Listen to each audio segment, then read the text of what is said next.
390 Wagon Master here. Today we're going to take a quick look at a vintage sideband radio from 1976. This would be one of the last 23 channel radios produced. This is the Sears 934-367-72600. That's a catalog number. This is pre-Sears Road Talker days, and this is a base mobile unit. It's 23 channels, upper lower sideband. It comes with 2 power cords, fairly full featured for what it is. Basically, we have over here we have AM upper lower sideband. We have fine tuning, or the clarifier, which has a very limited span to it. It goes from about 3 o'clock to 9 o'clock. On-off volume control here. Of course, 23 channel rotary dial, squelch control, RF gain, SWR calibrate, SRF meter here with SWR indicator on there as well, CBPA, and here's our switch to operate the meter, the SWR circuit, RF and calibrate, and then a very effective noise blanker and a 5-pin DIN microphone connector on that. So pretty interesting. And then of course you get the big old school bulky Sears stock mic. Now this stock mic does not actually work on this radio, so I'm using a Radio Shack, an old Radio Shack stock mic, and that works just fine. Some of these were interchangeable. All right. Anyway, I like this radio. I really like the tonal qualities of the receiver. It has a very good tone. Some of these radios were a little bassy on AM, and you know, you'd have to fiddle around to get the right sound out of it. For base station operation, basically using an external speaker of some kind, you'd have to kind of try to find a match for it. My ear, I don't really like bassy receivers. It has a great sideband receiver and an excellent AM receiver. Overall, I really like this radio.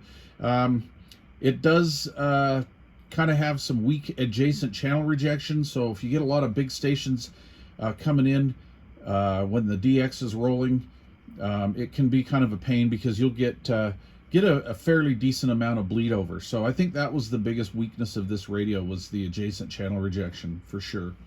Anyway, as far as size goes, it's kind of a big rig, kind of hefty. Comes in, I believe, somewhere right around 5 pounds, but it's a neat old radio. I wish it was 40 channels. It would be nice to take this up on the sideband channels and play around with it. If you do want to do that, you can get channels 36, 37, 38, and 40. They always miss the 9s on these. If you have a spare 7.9100 crystal laying around, that's 7.9100, you can plug that into a crystal socket, and I believe that's going to be X1. Anyway, you can get some extra channels out of it, maybe even put it on a little switch. Clarifier is pretty easy to unlock. You clip a wire from a diode and then cross over to another resistor, I believe, pretty close to the diode, and so it's a fairly simple modification. So let's take a quick trip around the dial here. The skip's kind of in and out today, so we'll see. Let's start here. We'll go to 1, and I'll show you how effective this noise blanker is. There's the noise blanker off. Noise blanker on.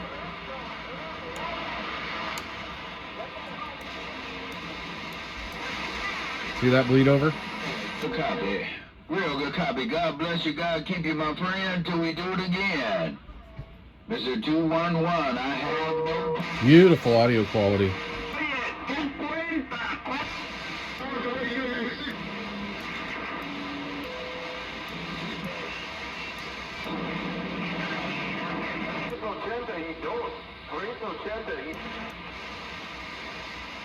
Then we have our blank spot here for PA.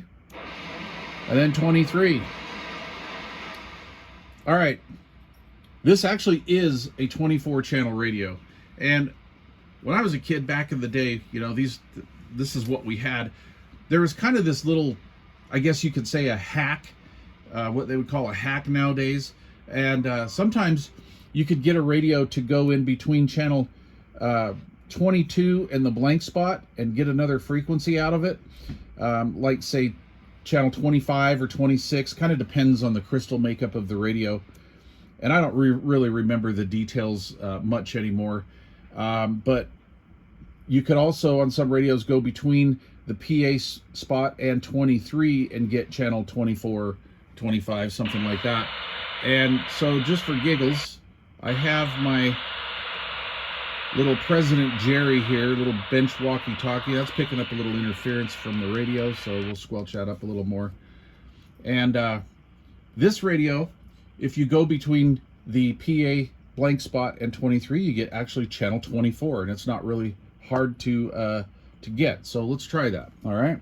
So we'll go here and we'll slowly turn it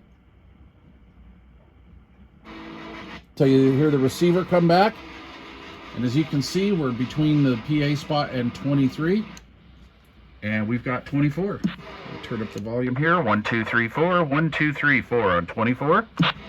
And then I'll key the walkie-talkie. 1, 2, 3, 4. 1, 2, 3, 4. 1, 2, 3, 4.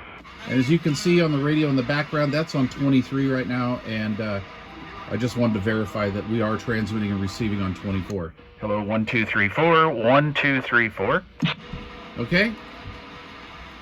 And you want to go back to 23.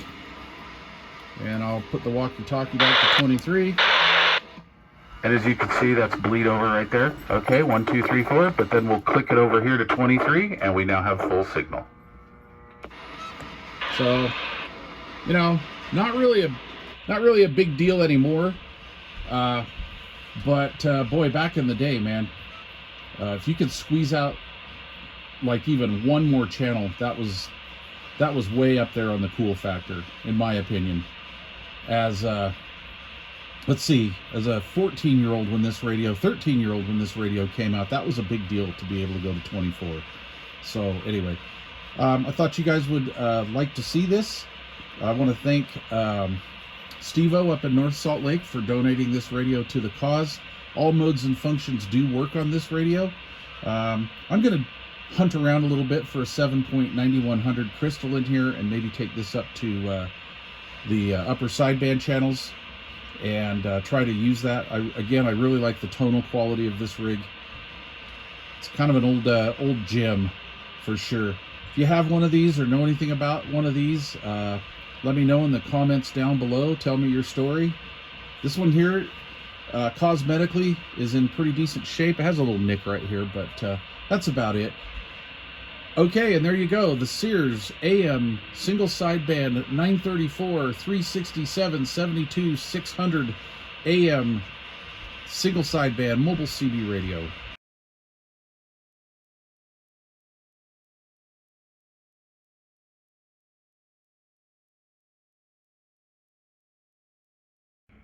Okay, a little bonus footage here.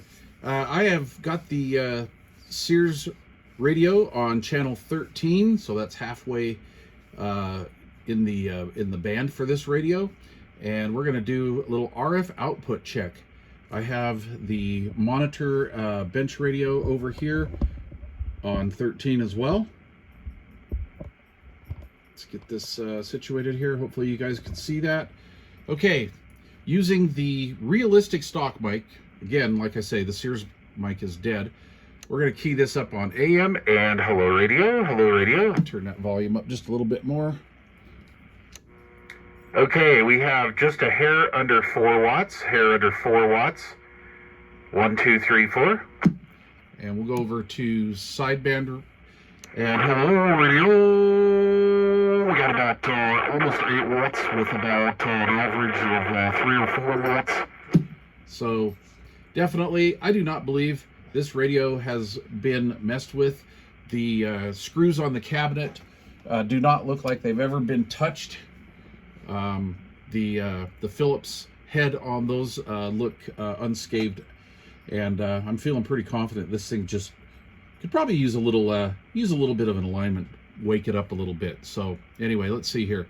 And of course, by the way, when this radio came out, the FCC was really watching manufacturers. So I'm actually surprised that this radio is as close to 4 watts as it is. The modulation, or the lack of modulation, does not surprise me whatsoever. All right, on AM, 1, 2, 3, 4, hello, radio, about 11 watts with about 8 watts average PEP on AM. We'll go over to single sideband here. We're on upper sideband. Hello, radio, 1, 2, 3, hello. We're getting about 6. So, kind of a dud for sure, but not bad. You know, 6, 8 watts average torque power. Need more than that. That's why they make amplifiers. And let's zoom out here real quick, and we'll show you what I think is kind of cool.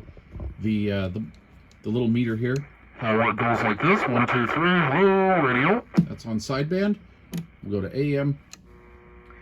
And then we get our little glowing red modulation indicator. So very, very cool for sure.